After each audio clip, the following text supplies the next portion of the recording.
চোখ বন্ধ করুন।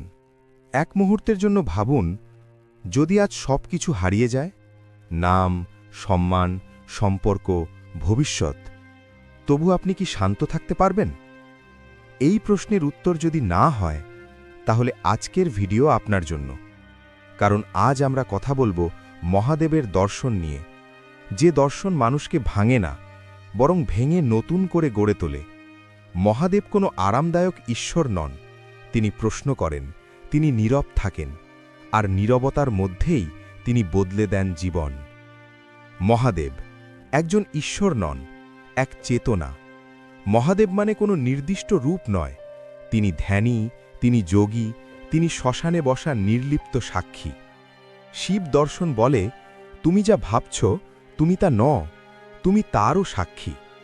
এই একটি উপলব্ধি জীবনের প্রথম বড় পরিবর্তন আনে। মানুষ তখন বুঝতে শুরু করে, আমি শুধু শরীর নই, আমি শুধু ব্যর্থতা নই, আমি শুধু কষ্ট নই, আমি সেই চেতনা যে কষ্ট দেখছে। এই বোধ মানুষকে ভিতর থেকে স্থির করে দেয়। অহংকারের মৃত্যু, আত্মবোধের জন্ম। শিবের গলায় সাপ, মাথায় চন্দ্র, দেহে ভস্ম। এর মানে কি? যা মানুষ ভয় পায়, যা মানুষ তুচ্ছ করে, শিব তাকেই ধারণ করেন। শিব দর্শন মানলে মানুষ আর নিজেকে প্রমাণ করতে চায় না। অহংকার ধীরে ধীরে গলে যায়। সে আর বলে না আমি ঠিক, বরং ভাবে আমি শিখছি। এটাই প্রকৃত শক্তি। দুঃখ আর শত্রু থাকে না। শিব দর্শন বলে, ওং, দুঃখ শাস্তি নয়, দুঃখ প্রস্তুতি। নীলকণ্ঠ হওয়া মানে সব বিষকে গিলে ফেলা নয়, বরং তাকে সচেতনভাবে ধারণ করা। এই দর্শন জীবনে এলে মানুষ কান্নায় ভেঙে পড়ে না। প্রশ্ন করে, এই কষ্ট আমাকে কি শেখাতে এসেছে? দুঃখ তখন শত্রু নয়, সে হয়ে ওঠে গুরু। মৃত্যু ভয় লুপ্ত হয়। যে মানুষ মৃত্যুকে অস্বীকার করে, সে জীবিত থাকতেও ভয়ে মরে। কিন্তু শিব দর্শন বলে, ওং, মৃত্যু শেষ নয়, পরিবর্তন।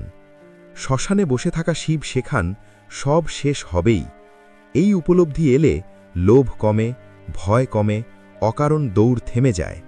মানুষ তখন সত্যিকারের জীবনযাপন শুরু করে। প্রেম পরিশুদ্ধ হয়। শিব পার্বতীকে ভালোবাসেন, কিন্তু বেঁধে রাখেন না।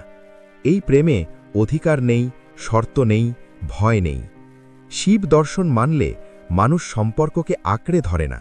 সে জানে, ওং, ভালোবাসা মানে মুক্তি, বাঁধন নয়। এর ফলে সম্পর্ক গভীর হয়, কষ্ট কমে, আত্মা হালকা হয়। একাকিত্ব, ধ্যান। শিব একা, কিন্তু নিঃসঙ্গ নন। এই দর্শন শেখায়, একাকিত্ব পালানোর বিষয় নয়, একাকিত্ব হল নিজের সাথে সাক্ষাৎ। যে শিব দর্শন বোঝে, সে একা থাকতে শেখে, নিজের চিন্তাকে শোনে, নীরবতার ভয় হারায়। নীরবতাই তখন তার শক্তি। জীবনের সংজ্ঞা বদলে যায়। আগে মানুষ ভাবে, আমি কি পেলাম?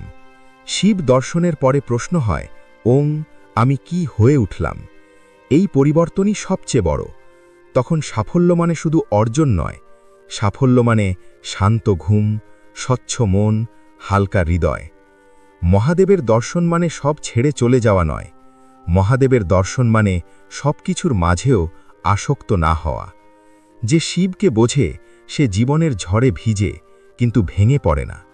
যদি আজ আপনার জীবন ভারী লাগে, তাহলে জানবেন মহাদেব আপনাকে ডাকছেন হালকা হতে। হর হর মহাদেব।